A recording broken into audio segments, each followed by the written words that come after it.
Salve, salve, raça de víboras! Que saudades do Senhor e seus desviados lamanárias. Como que os senhores estão? Está tudo bem? Eu fiquei 2 semanas ausente, porém, hoje eu trouxe um tema bem polêmico para nós discorrermos sobre. E eu já vou iniciar a proposta do vídeo de hoje.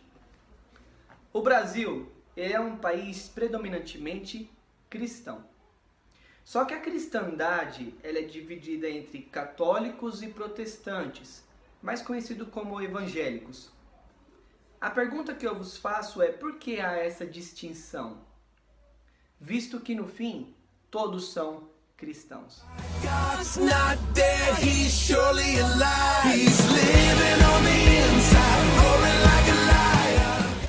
É necessário, primeiramente, enfatizar que o movimento da reforma ocorrido no século XVI foi iniciado por parte do clero católico.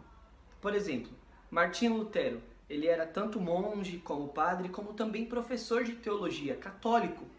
E a proposta de Lutero não era dividir a igreja, mas reformar, porque Lutero, como outros católicos, perceberam que a igreja católica estava se distanciando de suas raízes escriturísticas, por assim dizer. Eu vou citar um exemplo. Por exemplo, naquele tempo estava sendo realizada a venda de indulgências. E o que são indulgências? São papéis, documentos assinados pelo próprio Papa, que concedia à pessoa que comprasse assinar o nome de seu parente e tirá-lo do purgatório. Aquele papel concedia a salvação e o perdão de pecados. Não importa a gravidade do pecado cometido, tanto em vida como em morte. Era perdão absoluto. E Lutero ficou inconformado, porque isso vai completamente contra o ensino das Escrituras, de que a salvação é exclusivamente pela fé na obra do Senhor Jesus Cristo. Então, o movimento de reforma foi um movimento iniciado não para dividir a cristandade, mas para reformar alguns dogmas e ensinos dentro da Igreja Católica. Mas a Igreja Católica ela foi muito hostil. Ela não aceitou essa questão da reforma. E houve um movimento naquela própria época e consecutivos, épocas posteriores, um movimento chamado Contra-Reforma. É um movimento católico para extirpar, extinguir, suprimir o movimento protestante, o movimento da reforma. O movimento contra-reforma foi um movimento católico para suprimir o movimento da reforma. Entendeu? Então a Igreja Católica foi completamente hostil a essa reforma. Apresentado o contexto, vamos às diferenças. O que os evangélicos protestantes têm de diferente dos católicos? São algumas práticas que eu vou ler, tá bom? E alguns dogmas. Por exemplo, a veneração de imagens, o culto a Maria, que embora os católicos digam não ser um culto, todavia no fim acaba sendo culto. A mediação dos santos, orar por São Pedro, São Paulo e aí por assim vai. O purgatório, a tradição oral equivalente às escrituras. De fato, para os católicos não é apenas as escrituras que contam, mas a tradição oral da igreja também conta e tem peso escriturístico. Eu vou abordar isso mais pra frente, tá bom? A infabilidade papal, os sacramentos, que são os 7 meios pela qual se obtém a salvação, os livros deuterocanônicos, que eu também vou abordar isso posteriormente. Então há muitas diferenças entre protestantes e católicos. Então não é só uma rincha, né? Mas é uma questão muito complexa. Por exemplo, o Papa Pio IX, em 1864, declarou que a Igreja Católica é a única e verdadeira religião e que não há salvação fora da Igreja. Em 1302, o Papa Bonifácio VIII disse o seguinte: dizemos, falando pela Igreja, e determinamos que toda criatura humana deve se submeter à autoridade do Papa de Roma para a salvação de sua alma. O Concílio de Trento, de 1546, determinou que o sacerdote católico era o representante de Cristo na missa e ele tinha autoridade para perdoar pecados. Esse mesmo sacerdote também, segundo a doutrina católica, possui o poder da transubstanciação da Eucaristia. A Eucaristia, para os católicos, não é o mesmo que a ceia para os cristãos protestantes. Os católicos realmente creem no fato de que a Eucaristia torna-se, em essência, Cristo. E que a Eucaristia é como se fosse o sacrifício de Cristo, a pessoa de Cristo sendo sacrificada. Não é algo feito em memória, mas é o sacrifício sendo realizado novamente. É como se o cabelo, os olhos, os dentes, a carne, o corpo, os ossos, o próprio Cristo se transubstanciasse e se tornasse Eucaristia. Como eu falei posteriormente, houve também acréscimo de livros. Por exemplo, Tobias, Judite, 1ª e 2ª Macabeus, Baruque, Sabedoria e Eclesiástico. São livros deuterocanônicos que entraram em 1543 dentro do mesmo concílio de Trento.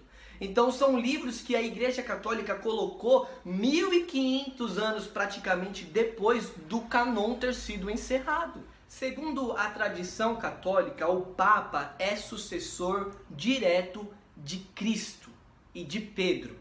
O texto que ele toma como base para essa doutrina, para esse dogma, é Mateus 16, do 13 em diante, que Jesus pergunta aos discípulos: quem estão dizendo que eu sou por aí? E uns falam, uns é João Batista, outros é Elias, é um profeta, e Pedro se levanta e diz: tu és o Cristo, o Filho do Deus vivo. E Jesus olha para Pedro e fala assim: Pedro, você é bem-aventurado porque não foi carne e sangue que te revelou, mas o meu Pai. Eu também te digo que tu és Cefas, e sobre esta rocha edificarei a minha igreja. Então entende-se que Pedro tornou-se naquele momento a rocha pela qual a igreja é construída, a pedra. E Jesus disse: eis que te dou a chave do reino dos céus e tudo que ligares. Então eles realmente tomaram o texto no sentido literal, não que não deva ser tomado, todavia a interpretação deve ser realizada dentro do contexto e não um texto exilado como eles estão fazendo, para justificar que haveria sucessores de Pedro posteriormente. Você tem uma noção do quão sério é isso para os católicos? Na cadeira do Papa está escrito assim: Vicarius Dei, representante de Deus. E quando o Papa se senta naquela cadeira e faz um pronunciamento ex cátedra, aquele pronunciamento papal tem peso de palavra de Deus, infalível e não pode ser rebatida, cara, não pode ser confrontada, é palavra de Deus. Para você ter uma noção de como isso já aconteceu na história, eu vou citar 2 casos aqui. O Papa Pio IX, em 1854, se sentou na cadeira e fez o seguinte pronunciamento: Maria foi concebida sem pecados, imaculada. A partir daquele momento em diante, para a Igreja Católica, Maria tornou-se imaculada.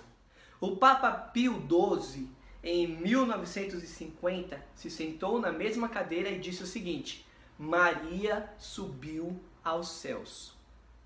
A Assunção de Marias. E naquele momento a Maria, para a Igreja Católica, realmente antes de sua morte, subiu aos céus. Do mesmo modo que o Filho de Deus, Jesus Cristo. Então, meus caros, não são apenas pontos de divergência ou rincha, mas são coisas sérias que não podem ser toleradas. Porque o lema da Reforma Protestante foi inicialmente sola Escritura. Voltemos às Escrituras, voltemos às fontes.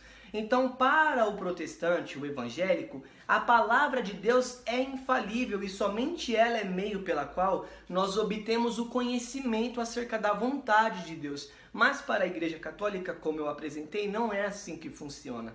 Então, para nós protestantes, a Igreja Católica precisa ser reformada. E enquanto não houver essa reforma, protestantes e católicos não têm muita coisa em comum.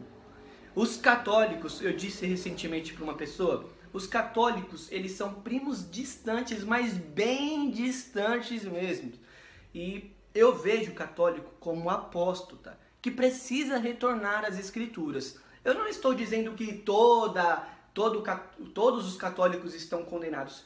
Deve ter algum católico bem piedoso, que estuda as Sagradas Escrituras e sabe fazer distinções acerca daquilo que deve ser pegado como base e daquilo que deve ser excluído, daquilo que deve ser rejeitado. Esse católico certamente será salvo. Todavia, o católico que abraça tudo sem confrontar com as Escrituras e tomando por base toda a tradição oral, não é eu que estou falando. Mas Apocalipse 21:8, idólatras não herdarão o reino dos céus. A parte deles é no lago de fogo e enxofre. Meus amigos, compartilhem esse vídeo. É um caso bem polêmico, é uma situação bem polêmica. Manda para aquele católico de longe, manda para o seu parente, porque não é apenas uma rincha, nós não temos rincha. Quando nós alertamos um católico, não é na intenção de apontar o dedo e criticar apenas, mas de mostrar o caminho. É com amor que nós fazemos isso, e não porque nós somos melhores, mas porque nós abrimos os nossos olhos e queremos também que esses primos distantes também enxerguem de forma clara, como nós agora vemos por meio das Escrituras. Deus abençoe vocês, fiquem com Deus e até a próxima. Falou! É nóis!